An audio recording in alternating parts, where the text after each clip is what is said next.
आज हम आप लोगों को बताएंगे कि क्लास 10th में बोर्ड एग्जाम में जो जीवनी आती है उसको किस तरह से लिखें कि फुल में फुल नंबर पाएं। तो चलिए जानते हैं कि कौन सा तरीका अपनाएंगे तो फुल में फुल नंबर हमें मिलेंगे। कि कॉपी के जिस पेज पर हमें लिखना है पहले उस पर हेडिंग डाल देंगे सूरदास का जीवन परिचय, और इसके बाद एक किनारे की तरफ बढ़िया से क्रम से जैसे हम लिख रहे हैं नाम डालेंगे। नाम डालने के बाद नाम लिखेंगे सूरदास, अगर किसी और की जीवनी लिख रहे हैं तो उसका नाम लिखेंगे। जन्म सन 1478 ईस्वी में। फिर जन्म स्थान लिखेंगे। जन्म स्थान ग्राम रोनकता में पैदा हुए थे ये। और इसके बाद गुरु, तो गुरु थे इनके वल्लभाचार्य। गुरु कौन थे? वल्लभाचार्य थे सूरदास जी के। और फिर लेखन विधा, लेखन विधा कविता थी तो कविता लिख देंगे। इस तरह से कोई भी आप जीवन परिचय लिख रहे हैं तो यहाँ पर बताते चलेंगे। इस किनारे अगर लिख देंगे तो एक नज़र में जब एग्जामिनर चेक करेगा बहुत अच्छा सा प्रभाव पड़ता है और फुल में फुल नंबर आपको मिलेंगे। और अभी आगे हम आपको ट्रिक बताएंगे। भाषा शैली, ब्रज भाषा और पद शैली। प्रमुख रचनाओं में सूर सागर, ऐसे ही सूर सारावली थी और साहित्य लहरी। सूर सागर हो गई है, सूर सारावली और साहित्य लहरी। लहरी ये प्रमुख रचनाएं इनकी हो जाएंगी।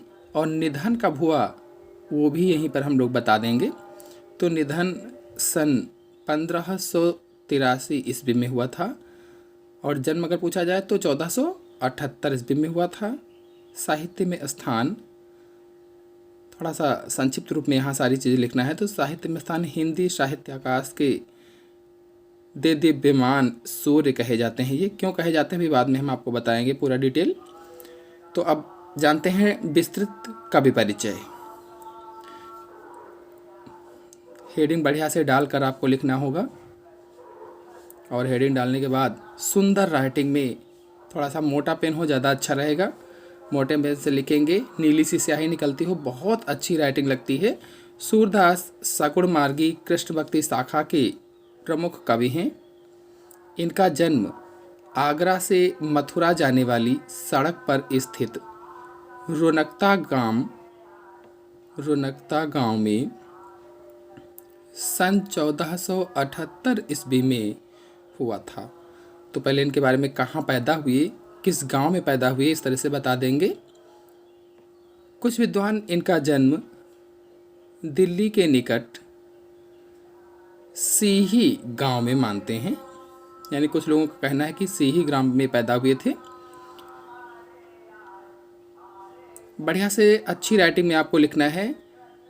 शब्दों को, अक्षरों को सीधा लिखेंगे। ये बचपन से ही विरक्त हो गए थे और गौ घाट पर रहकर विनय के पद गाया करते थे। बचपन से ही इनके माता पिता का पता नहीं है, खो गए थे, विरक्त हो गए थे और गौ घाट पर रहकर विनय के पद गाया करते थे। एक बार वल्लभाचार्य जी गौ घाट पर रुके। सूरदास ने उन्हें स्वरचित पद गाकर सुनाया। स्वरचित यानी इन्होंने खुद लिखा था, रचा था उसको, स्वरचित पद गाकर सुनाया। वल्लभाचार्य जी ने इनको कृष्ण की लीला गान करने का सुझाव दिया। उन्होंने कहा कि कृष्ण की लीला का आप गान कीजिए।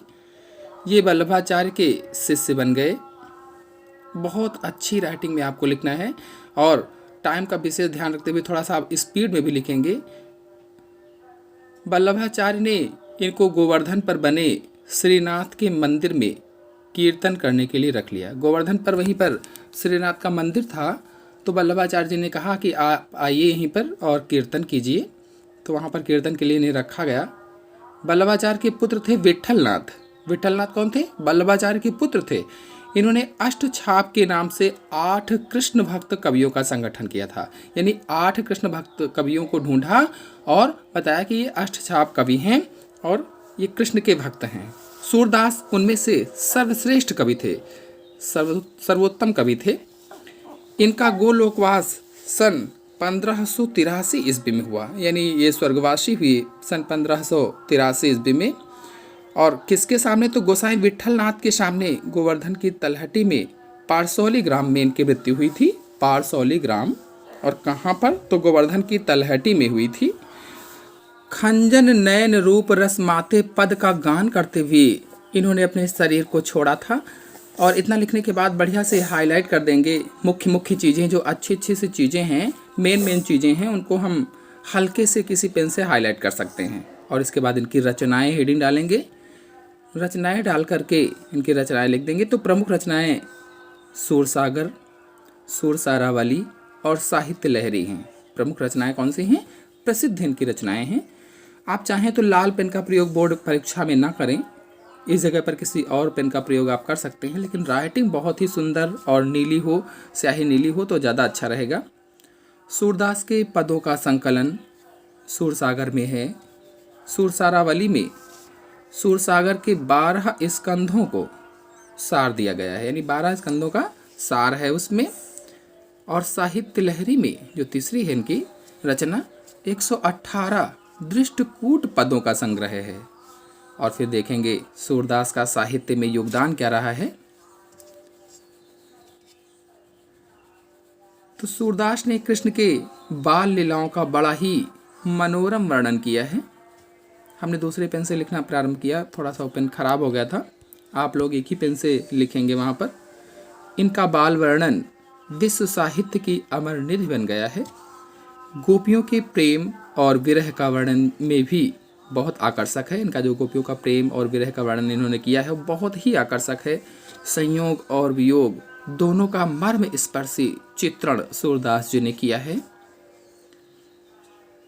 सूरदास ने प्रेम और विरह के द्वारा सगुण मार्ग से कृष्ण को साध्य बनाया है, माना है। सूरदास ने ब्रज की लीला में श्री कृष्ण भगवान की लीलाओं का ही विश्व विशद वर्णन किया है। सूरदास का संपूर्ण काव्य संगीत की राग रंगनियों में बंधा हुआ है। बहुत ही अच्छी राइटिंग में आपको लिखना है, और ज़्यादा होने लगे तो पैराग्राफ चेंज करके आपको लिखना है, सुंदर सी राइटिंग में लिखना है। देव दिव्यमान इन्हें क्यों कहा जाता है? तो सूरदास जी हिंदी साहित्यावकाश के देव दिव्यमान सूर्य कहे जाते हैं, जिनके समकक्ष अन्य कवि बिल्कुल शून्य के समान हैं कह लीजिए, या साधारण समझे जाते हैं। अंतिम लाइन लिखेंगे और एक बढ़िया सा दोहा थोड़ा सा दूसरे पेन से लिख देंगे। ऐसा करने से आपको नंबर बहुत ही अच्छे मिलेंगे, और हाईलाइट कर देंगे अच्छी सी चीज़ें को तो और भी अच्छे नंबर आपको मिलेंगे। क्योंकि हाईलाइट करने से आप एग्जामिनर जो चेकर होता है उसके संपर्क में बढ़िया से आ जाते हैं, वो समझता है कि आपको सब कुछ आता है। सुर सुर तुलसी ससी उडगुन के सौदास, अब के कवि हो दत्त सम जहाँ तहाँ करत प्रयास।